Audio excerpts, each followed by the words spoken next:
आज हम इसमें 20वें श्लोक से आगे का विवरण ले रहे हैं, जहाँ तक आज हम इसकी पूर्णता करेंगे। भगवान ने 20वें श्लोक के प्रारंभ में कहा है, पापाचारी निराधमों को मैं संसार में बार बार आखिरी योनियों में नरक में गिराता। अब देखिए, अगर इसको अपन विचार करें तो ये सोच के थोड़ा सा अजीब सा भी लगता है, कठिनाई भी होती है कि वो तो करना निधान है, परमेश्वर को करना निधान है, उसे तो बचाना चाहिए,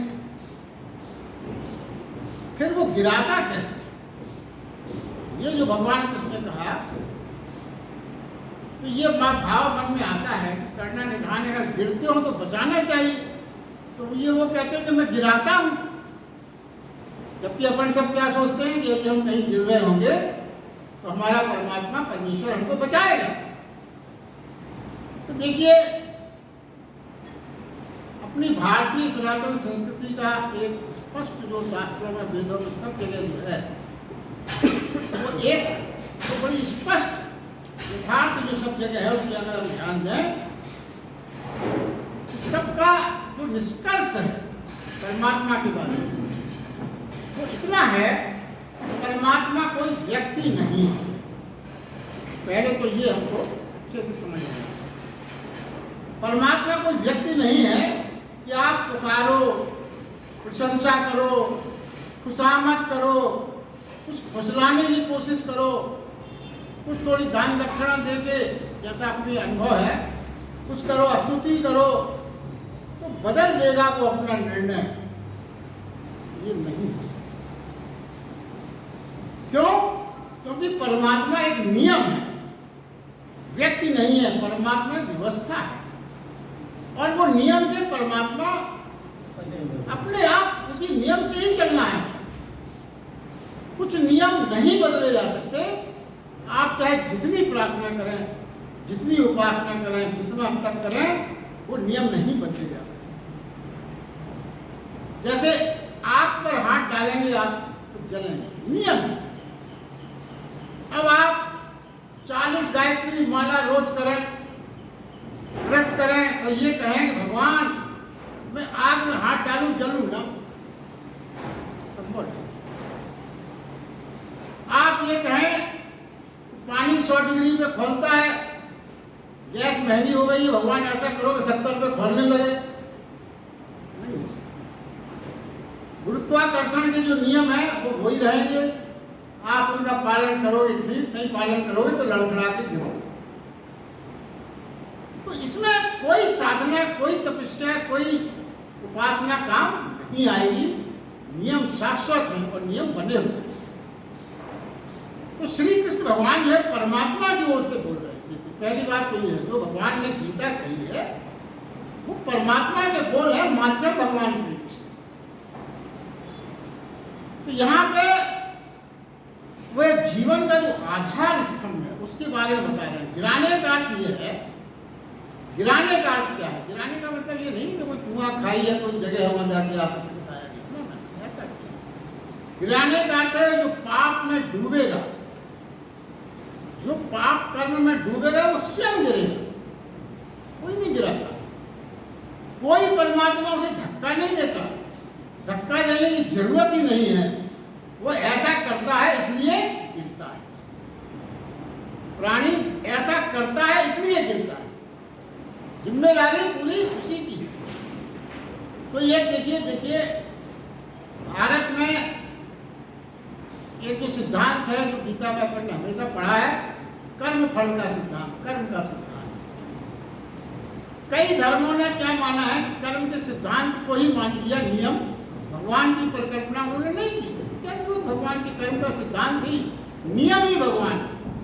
तो अलग से उन्होंने भगवान की, जैसे अपन सगुण उपासना करते, उन्होंने उस चीज को नहीं माना। उन्होंने कहा ठीक है, नियम मान लिया, व्यवस्था है, नियम है, यही भगवान है। मगर हमने सनातन धर्म में सगुण उपासना भगवान की परिकल्पना की, मगर सिद्धांत तो वही, मगर हमने परमात्मा की, मगर महानियम और उसे परमात्मा का एक ही बात। देखिए, ये समझना चाहिए कि जमीन किसी के हाथ पर नहीं तोड़ती, जमीन किसी के हाथ पर नहीं तोड़ती। जो नियम से नहीं चलेगा वो चोट खाएगा।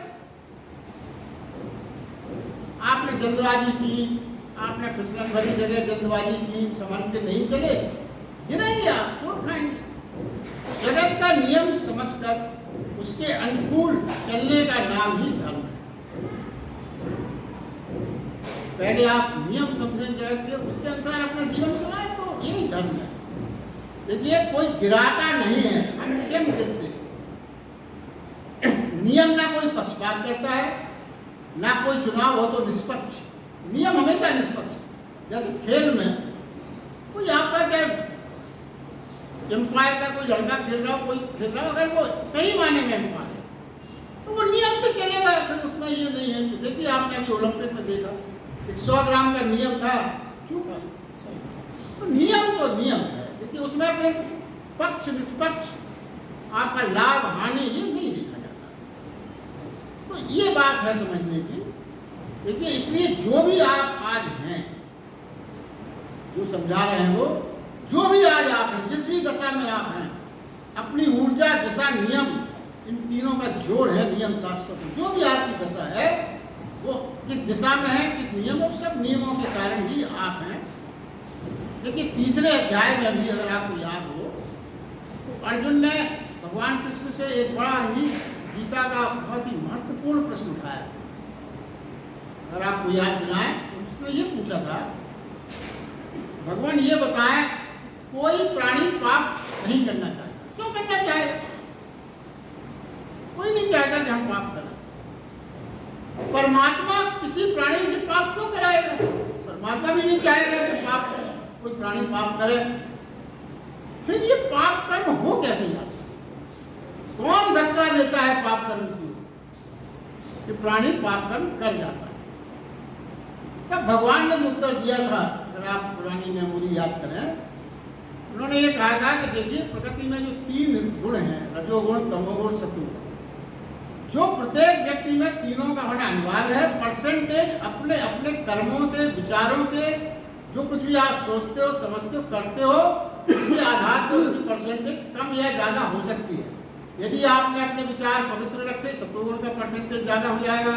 यदि आपने अपने विचार थोड़े से गलत रखे तो आपके रजोगुण, तमोगुण की पड़ेगा। तो इसका मतलब वो ये बताते हैं उस श्लोक में कि प्रत्येक मनुष्य के ऊपर इन 3 ऊर्जा, मान लीजिए, ये फोर्स खींचते हैं। तो जो विज्ञान के विद्यार्थी रहे हैं वो जानते हैं इस बात को, स्टैटिस्टिक्स, फिजिक्स में अगर किसी भी वस्तु पर 3 फोर्स लगाए जाएं तो उसका मूवमेंट कहाँ होगा? एक रिजल्टेंट फोर्स कहलाता है। एक फोर्स ज़्यादा होगा, एक फोर्स इस डायरेक्शन में, एक फोर्स डायरेक्शन में, तो मूवमेंट कहाँ होगा? मूवमेंट उसका रिजल्टेंट फोर्स बनेगा, जो डायरेक्शन उसी में जाएगा। तो आप जिस तरह के विचार अपने मन में रखते हैं, सतोगुण बढ़ाया आपने, रजोगुण बढ़ाया, तमोगुण बढ़ाया, जो फोर्स ज़्यादा शक्तिशाली होगा उसी दिशा में आपका जीवन जाएगा।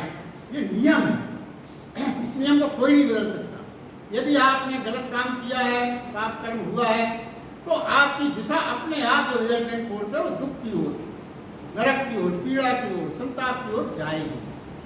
और यदि आपने प्रेम बांटा, करुणा बांटी, परमार्थ बांटी, सदोगुण है, तो आपका रिजल्टेंट फोर्स अपने आप प्रेम की ओर, मन की ओर, सुख शांति की ओर जाएगा। तो ये नियम है। भगवान ने उस अंत में ये कहा था कि हे अर्जुन, कोई किसी को धक्का नहीं देता। मैं किसी को कोई धक्का, ना कोई परमात्मा कोई धक्का नहीं देता। तू खुद ये सोच कि तूने धक्का कैसे खुद निर्मित किया है, अपनी दिशा तूने खुद निर्मित। तो ये बात समझने की। वो कहते हैं नदी के विपरीत जो बहेगा, जो आखिरी चित्त की दिशा को होगा, और जो साथ समर्पण से बहेगा वो दिव्यता को उपलब्ध हो जाएगा। सीधा सीधा भगवान का सिद्धांत। आगे के श्लोक में भगवान ने ये कहा है, काम, क्रोध और लोभ, ये 3 जो अपन ने कई बार इसके बारे में चर्चा की है। पुनः इसमें भगवान 21वें, 22वें, 23वें, 24वें श्लोक में सम्मिलित रूप से बात ये कहते हैं कि काम, क्रोध और लोभ एक ही नदी की धाराएं हैं। एक ही नदी की धारा। लोभ वासना का ही फैलाव है। देखिए, अब आप इसको समझे तो बहुत सरल है समझना। पहले आपके अंदर वासना पैदा होगी, इच्छाएं पैदा होगी, तरह तरह की चीजें प्राप्त करनी, तभी तो आपके अंदर लोभ जागृत होगा। कोई चीज जब कामना नहीं होगी तो काय कर लोभ प्राप्त होगा आपको। लोभ आपका कब होगा? आपका जब आपकी वासना जागेगी। और फिर जब आपकी उन इच्छाओं की पूर्ति करने के लिए क्या आवश्यक लगेगा? आपको धन आवश्यक है। तो धन वासना से पूर्ति की जा सकती है। धन से हमें ऐसा प्रतीत होता है कि हम अपनी इच्छाओं की पूर्ति कर सकते हैं। ये कि संसारिक नियम है, सब में यह अनुभव है। मगर वो साथ साथ ये भी कहते हैं कि संसार का सारा धन भी किसी को मिल जाए तो भी तृप्तिदायक नहीं होगा। अगर किसी व्यक्ति को सारी संसार की संपदा मिल जाए, सबसे बड़ा घर मिल जाए, मिलने के बाद, कुछ दिन रहने के बाद उसमें भी उसे तृप्ति महसूस नहीं होती। ये मानवीय प्राणी का स्वभाव माना गया। तो धन की सुविधा वासना में सहयोगी जरूर है, मगर तृप्तिदायक नहीं, संतोष देने वाली नहीं हो सकती। सब लोभ कामना का विस्तार है। लोभ जो बाधा डालता है, लोभ में, आपकी लोभ में मतलब आप चीजें एकत्रित, धन एकत्रित कर रहे हैं, इसमें जो बाधा डालेगा आपके इस अर्जन में, उस पर आपको क्रोध है। और जो आपकी इस वासना पूर्ति में सहयोग करेगा वो आप मित्र उसको मानेंगे। ये नियम है।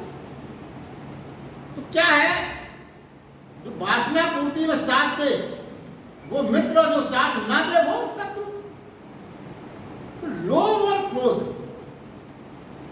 से तभी छुटकारा मिल सकता है। तो लोभ और क्रोध से हम सोचते हैं ना कि हमें छुटकारा दिला दे भगवान, तो वो छुटकारा आपको जब ही मिल सकता है जब पहले कामना से छुटकारा। अगर आपकी इच्छाएं बहुत हैं और दिन दूनी रात चौगनी अगर आपकी इच्छाएं बढ़ती जा रही हैं और उस पर अगर आपने ब्रेक नहीं लगाया तो फिर लोभ और क्रोध से आप मुक्ति नहीं पा सकते। क्योंकि कामना पूर्ति का अगर विचार नहीं छूटा तो इकट्ठा करने के लिए, धन इकट्ठा करने के लिए लोभ जागृत होगा, उसमें जो बाधा डालेगा क्रोध जागृत होगा। तो मेन बात यह है कि लोभ और क्रोध कामना से मुक्ति के बाद ही आप उससे मुक्त हो सकते हैं। कभी कभी कुछ लोग क्या सोचते हैं कि लोभ और क्रोध तो बना रहे भाई, उसके बिना तो नहीं चलता, कामना से मुक्त हो जाए। तो ये मान के चलिए असंभव विचार है, असंभव विचार है। आप लोभ और क्रोध बना रहे और कामना से मुक्ति हो जाए, ये संभव नहीं है। वो अल्टरनेट है। क्या है? ऐसा घटित नहीं हो सकता क्योंकि जीवन के गणित है, मैथमेटिक्स है। एक चीज जब जाएगी तभी दूसरी चीज अपने आप स्वयं खत्म हो जाएगी। ये सोचने की बात है। तो काम वासना जो काम है वो विक्षिप्तता लाता है। लोग उस विक्षिप्तता को बढ़ाने में सहयोग मांगता है, फैलाव मांगता है। क्रोध उस विक्षिप्तता में बाधा डालने, उसे नष्ट करने को भी तैयार है। तो हमारे काम में, हमारे जो चला रहे हैं अर्जन धन आर्जन या व्यवस्थाएं, उसमें अगर कोई बाधा डालेगा तो आप उसको नष्ट करने तक तो तैयार हो जाओ। जो आपके काम में बाधा बन रहा है आप उसे किसी भी प्रकार मिटा देने के लिए तत्पर हो जाए। तो भगवान ने तीनों लोभ, काम और क्रोध को नरक का द्वार दिया। तात्पर्य है कि जहां ये तीनों होते हैं वहां वहां ही नरक, वहां वहां जीवन दुख और संताप से भर जाता है, वहां वहां जीवन की प्रफुल्लता उभरना जाता है, जीवन के फूल वहां नहीं खिलते। देखिए, एक और बात है जो हम महसूस करें, जो भगवान ने बड़ी कैटेगरी की बताई है। कंजूस व्यक्ति प्रेम नहीं कर सकता। कभी आपने सोच सकते हैं बात, अपन सोचते नहीं ऐसा क्यों, प्रेम कर सकता है? ना ना, प्रेम नहीं कर सकता, हंस भी नहीं सकता, प्रसन्नता भी नहीं बांट सकता। क्यों? मित्र भी नहीं बना सकता। अब आप सोचिए क्यों ऐसा कहा गया? ऐसा इसलिए कहा गया, उसे हमेशा डर रहता है यदि किसी से ज्यादा प्रेम करेंगे, ज्यादा मित्रता दिखाएंगे तो कहीं पैसा ना मांगने आ जाए, इसलिए दूर रखो सबको। किसी से यारी दोस्ती मत रखो, दोस्त बनाएंगे कल के दिन खड़ा हो जाएगा। लाओ भाई जरा ये जरूरत पड़ गई। इतने संबंधी मत रखो जो मांगने की स्टेज तक आ जाए। अरे यहाँ तक समझ लीजिए आप, तो घर में अपने बच्चों से भी, अपनी पत्नी से भी इतनी दूरी बना के रखता है कि जब तक बहुत जरूरी ना हिम्मत ना पड़े मांगने की। इतनी कंजूस, मतलब जीवन के सारे आनंदों से वंचित है। कंजूस व्यक्ति के कंजूसी ऐसा अवगुण है कि आप संसार के सारे संबंधों का जो इमोशनल आनंद है उससे वंचित है। जीवन के देखिए इसी को तो छोटी सी बात कही गई, इसको आध्यात्मिक रूप में लेना है। जीवन के सारे आनंद बांटने से जुड़े, जीवन के सारे आनंद बांटने से जुड़े। और अगर और आगे इसको समझे, परमात्मा और परम आनंद क्यों है? परमात्मा को परम आनंद का क्यों? इसलिए कि उसने कण कण में अपने आप को बांट दिया। कण कण में परमात्मा ने अपने आप को बांट दिया, फैला दिया, इसलिए वो परमानंद कहा जाता। यदि वो कृपण होता, भगवान परमात्मा कृपण होता तो एक ही जगह बना रहता, ना पड़ता फिर। अपने आप को क्यों बांटे हम? अरे हम तो बिल्कुल बांटने में कोई तैयार नहीं होता। बांटने में भाई अपनी चीज है, हम संभाल के रखते हैं। हम तो ये सोचते हैं कि बांटना तो दूर रहा, हमारे पास तो है, किसी को दिखे भी ना, ये व्यवस्था है। और भगवान कितना परमानंद है कि उसने कण कण में अपने आप को बांट दिया। तो ये क्या है? ये तीनों काम, क्रोध, लोभ प्राणी के संपूर्ण व्यक्तित्व को संकुचित कर देता। वह उसका सारा जीवन नीरस हो जाता है और नारकीय हो जाता है। क्या आनंद है फिर जीवन में? अगर आपका किसी से प्रेम नहीं है, आपका कोई मित्र नहीं है, आपका कोई संपर्क वाला नहीं है जो सुख दुख आपको साझा करेंगे, तो जीवन में और क्या बचा होता है? आप दिन रात बहुत थोड़ी गिन सकते हो। कितना सुख मिलेगा आपको बार बार कितने? कोई अगर हंसी मजाक वाला नहीं है, कोई प्रेम वाला नहीं है, कुछ नहीं हो सकता। तो देखिए वो फिर और आगे बढ़ाते हैं कि जो काम और क्रोध लोभ से जो मुक्त नहीं पाता वो अधोगति हो जाता है। यही तो अधोगति है। जीवन का नारकीय होना, जीवन में पीड़ा होना, जीवन में संताप होना, यही तो अधोगति है। और क्या? जीवन की अधोगति यही होगी। और जो तीनों से मुक्त हो जाए प्राणी, वो कल्याण का आचरण करता है, परम गति को प्राप्त होता है। भगवान कहते हैं इसका मतलब यह कि वो मुझे प्राप्त, कल्याण का मतलब यह है कि मुझे प्राप्त होता है, परमात्मा को प्राप्त। कल्याण भाव क्या है? कल्याण भाव यानी जिसमें मंगल हो, हित हो, आनंद बढ़े, फूले बढ़े, यही तो आनंद भाव है। आनंद का मतलब यही है जिसमें मंगल हो, सबका मंगल हो, सबका हित हो, आनंद ही आनंद हो जीवन। काम क्रोध और लोभ से जो परिपूर्ण व्यक्ति होगा, उसके बारे में एक बात और कही है, वो छीनना चाहता है। भाई काम क्रोध और लोभ में आदमी होगा तो उसे छीनना पड़ेगा, छीनना चाहेगा, हमेशा छीनना चाहेगा। चाहे उस छीनने की प्रक्रिया में उसे दूसरे को मिटाना भी पड़े तो उसमें भी उसको संकोच मिटा भी सकता। जीवन में क्या है? जब कल्याण के परिपूर्ण व्यक्ति सोचता है, जबकि कल्याण से परिपूर्ण व्यक्ति जो होगा, देवी संपदा से भी परिपूर्ण व्यक्ति होगा, क्या सोचेगा? वो तो सोचता है कि अगर मेरी जो आखिरी संपदा वाला है वो ये सोचेगा कि अगर मैं छीनना चाहता हूँ और छीनने में जो बाधक होगा उसको मैं मिटाने में भी संकोच नहीं करेगा। और जो कल्याण से परिपूर्ण व्यक्ति है वो कहता है मैं भले ही मैं मिट जाऊं मगर सब आनंद करें। परिवार में यही भाव होता है। जो आनंदित, जो परिपूर्ण है आनंद से, देवी संपदा से परिपूर्ण है, वो क्या सोचेगा? भले ही मैं मिट जाऊं मगर सब आनंदित रहें, जीवन के फूल महकते रहें, इस कार्य में सहयोगी बन सकूं, तभी रहूं, अन्यथा हट जाऊं।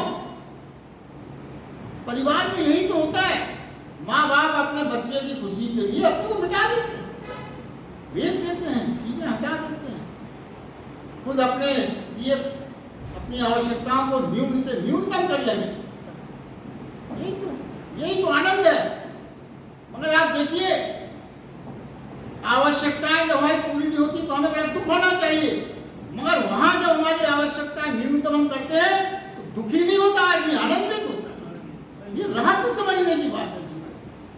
भाई हमारी सुविधाएं कम हो, हमारी व्यवस्थाएं कम हो तो हमें दुखी होना चाहिए। मगर यदि हमने किसी को सुखी करने के लिए, अपने परिवार में आनंद बांटने के लिए वो अपनी आवश्यकताएं बहुत कम कर ली है, उससे आपको दुख नहीं, आपको आनंद। यही जीवन की राह है और यही गीता हमको जीवन से जोड़ने की बात है। मैं बार बार कहता हूँ, भगवान महावीर ने एक जगह कहा है, जैसा तुम जीना चाहते हो, जैसा तुम जीना चाहते हो वैसा सभी जीना चाहते हो। आप आनंद से रहे तो सभी वैसा ही जीना चाहते हैं, इसलिए तुम जो अपने लिए चाहते हो वही सबके लिए चाहो। सूत्र है आपके लिए अपने आप, आपके लिए अपने आप। हाँ, इसलिए जो तुम अपने लिए चाहते हो वो सबके लिए भी चाहो। अपने में कल्याण का भाव पैदा करो, फिर उसे जगत में बांट करो। पहले अपने में कल्याण का भाव पैदा करो, यही परमात्मा ने किया, स्वयं को कण कण में बांट दिया। यदि व्यक्ति करेगा, यही अगर हम करेंगे, प्राणी करेगा तो क्या होगा? परमात्मा की व्यवस्था के अनुरूप होगा। परमात्मा ने अपने आप को बांटा है, यदि हम भी वो करेंगे तो हम क्या कर रहे हैं? परमात्मा की व्यवस्था के अनुरूप काम कर रहे हैं। जो उसने बांटा हम भी बांट रहे हैं, तो उसमें क्या है? व्यवस्था के अनुरूप होगा, वो उसमें समाहित हो जाएगा, उन्हें प्राप्त होगा। इसी को परम गति कहा। परम गति है भाई, किसी के साथ गति से गति आप मिला लोगे तो तभी तो काम उसके हिसाब से चलोगे। आप अपनी गति बिल्कुल विपरीत रखें और चाहें कि हम उसकी गति में उसके साथ चल रहे, कैसे संभव? अब आगे भगवान ने कहा है, शास्त्र विधि के अनुसार जीवन जीने की बात कही। अंतिम श्लोक में भगवान श्री कृष्ण कहते हैं, भगवान श्री कृष्ण कहते हैं जो प्राणी शास्त्र विधि त्याग कर अपनी इच्छा से बरतता है, यानी काम करता है, वह न सिद्धि को प्राप्त हुआ है, न ही परम गति को, और न ही सुख को प्राप्त होता है। अब देखिए शास्त्र विधि क्या है, पहले ये समझिए कि जब तक वो हर चीज हमारे दिमाग में क्लियर न हो, गीता का पूरा आनंद नहीं आता। देखिए शास्त्र क्या है? वेद और शास्त्र, पहली बात ये समझ लें, किसी एक व्यक्ति के वचन नहीं है। वेद और शास्त्रों में जो भी है वो किसी एक व्यक्ति के वचन नहीं है। अनंत अनंत काल तक ऋषियों ने जो जाना, अनंत अनंत काल तक ऋषियों ने जो जाना, वह संग्रहित है उसमें। उपनिषद भी अनंत मुनियों ने जो जाना उसका सारभूत है। उन्होंने जो जाना, जो उन्होंने कहा, वो उसमें समाविष्ट किया गया। तो फिर क्या होता है? व्यक्ति खो गए, सत्य शेष रह गया। यही शास्त्र, जो कहने वाले व्यक्ति थे वो खो गए, मगर उन्होंने जो जाना, उन्होंने जो कहा, वो सत्य शेष रह गया। और जो शेष रह गया उसी को हम और आप शास्त्र। शास्त्र का अर्थ फिर क्या हुआ? सदियों सदियों में सनातन से जिन्होंने जाना, सनातन को जिन्होंने जाना, जो जीवन के आनंद का जिन्होंने अनुभव किया, जिस वरदान की उन पर कृपा हुई, उस सब का जोड़ विजोड़ ही शास्त्र है। जो आनंद उन्होंने जाना, उसको उन्होंने जो लिपिबद्ध किया, वही शास्त्र है। मगर शास्त्र क्या करता है? शास्त्र मार्ग खोजने हेतु इशारे करता है। आपको इशारा ही कर सकता, कोई उठा के नहीं ले जा सकता। आपको जो पहुंचा, उसने जो आनंद पाया, वो आपको इशारे कर सकता, डायरेक्शन दे सकता। चलना तो आप ही को पड़ेगा, इशारे कर सकता। उन इशारों को जो समझ लेता है, उसके अनुसार चलता है, वो सिद्धि को प्राप्त करता है। ये भगवान रास्ता है। देखिए, जिस काल में भगवान श्री कृष्ण ने ये बात कही, उस समय जो शास्त्र थे वो सदगुरु का काम करते, क्योंकि शास्त्रों में जो लिखा गया, देखिए पहले उस समय में अगर आप कल्पना करें, उस समय जो कुछ भी लिखा जाता था वो ऋषि मुनि अपने बहुत बड़े अनुभव के बाद ही लिखते थे। और उसको अगर आपने समझ लिया, पढ़ लिया, तो आपको शास्त्रों का बारे में जानकारी प्राप्त होगी। ऋषि मुनियों के जो विचार हैं वो आपको पूरी तरह से पता चल गया। अब आज क्या हो गया है कि जो लिखने वाले हैं वो बिना जागे लिख रहे हैं, बोल रहे हैं। तो आप रोज टीवी पे कैसे कैसे विचित्र विचित्र प्राणी बोलते दिखाई पड़ते, सत्संग दे रहे हैं। देखिए आज के परिवेश में व्यक्ति बिना जागे बोल रहा है, मतलब उन्हें अंदर से उतनी अनुभूतियां नहीं हुई। जागने का मतलब यह है जिसको परमात्मा की अनुभूति हो गई। ऋषियों ने कब लिखा था शास्त्र? जब उन्होंने परमात्मा की अनुभूति से उनके अंदर जागरण हो गया, जब लिखा। आज जो बोल रहे हैं लिख रहे हैं वो बिना जागे लिख रहे हैं। इस कारण क्या है, उसको पढ़ने के बाद सुनने के बाद हमें और भ्रम और संदेह हमारे बढ़ जाते हैं। जबकि शास्त्र में तो पढ़ने के बाद सुनने के बाद हमारे भ्रम संदेह मिटना चाहिए, ऐसा नहीं हो रहा है। ऐसा मात्र इसलिए हो रहा है कि जो बोल रहे हैं खुद ही नहीं जागृत हो पाए, तो उनके अनुभव कैसे जागृत सकते। अब साहित्य सदगुरु के मार्गदर्शन जैसी क्षमता आज के साहित्य में नहीं रही। इस कारण व्यक्ति के जीवन में गाँव, ये समझने की बात है। कृष्ण भगवान ये कह रहे हैं, शास्त्र अनुसार क्षत्रिय धर्म का अनुसरण कर, लड़ना ही क्षत्रिय का ध्यान है। देखिए ध्यान में अपने सोचते हैं कि आंख बंद करके बैठना कोई ध्यान ना। भगवान कृष्ण कहते हैं क्षत्रिय धर्म का ध्यान है युद्ध। युद्ध भी ध्यानस्थ होकर करो। जब ध्यानस्थ होकर तुम युद्ध करोगे अर्जुन, तो क्या होगा? उस दिशा में कौन मार रहा है कौन मर रहा है, बुद्धि उस पर नहीं डोलती, सब गौण हो जाता। यही ध्यान। इसीलिए वो कहते हैं पहले तू योगी हो जा फिर युद्ध कर। युद्ध उसके लिए विधि अनुसार निर्देशित खेल है। क्षत्रिय के लिए वो कहते हैं विधि अनुसार निर्देशित खेल है। क्षत्रिय वही है जो करता नहीं है। करता नहीं का मतलब जो मर रहे हैं मार रहे हैं, मैं नहीं मार रहा। देखिए युद्ध में जब सैनिक लड़ता है तो वो करता नहीं है। नहीं तो सामने वाले को उसने 50 लोगों को गोली मार दी तो उसको पाप लगने चाहिए, हत्या करने में ना। वो व्यवस्था है, करता नहीं। इसलिए क्षत्रिय को स्वयं को करता न माने। निमित्त द्वारा निर्धारित क्रिया पूरी हो रही है। जो पहले मर चुके हैं, जो हो चुका है, भगवान ने 11वें अध्याय में यही तो कहा था, तू देख नहीं पा रहा अर्जुन, मैं देख पा रहा हूं। ये सब जो तू सोच रहा है मैं मार दूंगा, ये तो पहले से ही मरे हुए हैं। तू तो श्रेय ले ले बस। तू नहीं देख पा रहा है, जो मुझे तो युद्ध का परिणाम सब दिख रहा है। क्यों दिखता है भगवान को सब चीजें? क्यों? आप खुद सोचें, अभी आप यहाँ नीचे खड़े होकर सड़क पे देखें, थोड़ा दिखेगा। छत पे चले जाएंगे, बाहर का दिखेगा। फ्लैट में अगर आपका 15वीं 16वीं मंजिल में है तो बहुत दूर दूर तक दिखेगा। परमेश्वर की चेतना अनंत ऊंचाई पे है, तो उसे भूत भविष्य वर्तमान सब एक साथ। इसीलिए परमात्मा कह सकते हैं कि मुझे अतीत भी दिखता है, भविष्य भी दिखता है, तुझे नहीं दिखता, क्योंकि तेरी चेतना अभी उतनी ऊंचाई पर नहीं। ये रहस्य है, और ये रहस्य सब मैथमेटिकल है। और जिन संत महात्माओं ने अपनी चेतना को इतने उच्च स्तर पर पहुंचा लिया, परमहंसी संत कई ऐसे हैं जो बता देते हैं घटना वहां क्या घट रही, उनको आभास हो जाता है। क्यों? कई बार आपको जीवन में अगर संयोग बस कुछ ऐसे महात्मा मिल गए हों, उनकी वाणी से वो निकल आता है जो कहीं पे घटित हो रहा है। कैसे पता हो? देख पाए, देख ले वो चेतना की ऊंचाई के कारण ये सब। फिर वो क्या कहते हैं, ऐसा जान के शास्त्र विधि से नियत कर्म ही करने योग्य है। अर्जुन को वो यही बता रहे हैं। करने योग्य क्या है, त्यागने योग्य क्या है, जीवन में क्या बचा लेना चाहिए, कौन से नरक के द्वार है वो सब बंद हो जाएंगे, मोक्ष के द्वार खुल जाएंगे। यदि हमें जीवन में ये समझ में आ गया कि क्या करने योग्य है क्या ना करने योग्य, बस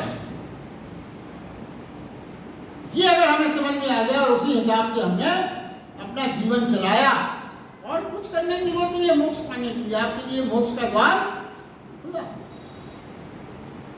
देखिए अर्जुन के बहाने वास्तव में भगवान श्री कृष्ण समस्त मानव जाति को संबोधित कर रहे हैं। ये जो गीता में, भगवत गीता में भगवान कृष्ण के वचन है, अर्जुन के बहाने सारे प्राणियों को, सारे मनुष्य जाति को वो संबोधित कर रहे हैं।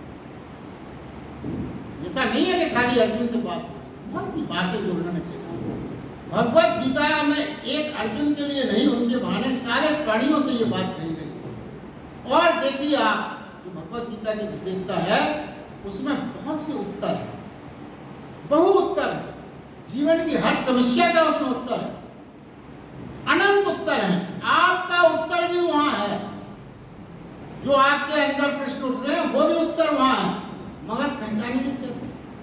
वो ये कहते हैं यदि अपने को पहचानो, स्वयं का आकलन पूरी ईमानदारी से कर सकते हो तो आप उस उत्तर को खोज सकते हो, खोजा जा सकता है। मगर अपना आकलन यदि आपने गलत किया, यदि अपना आकलन आपने अहंकार के भरे हुए भाव से किया ना, पूरी ईमानदारी से यदि आप अपना आकलन करें तो अपने प्रश्नों को फिर आप खोजोगे तो आपको उत्तर मिल जाएगा।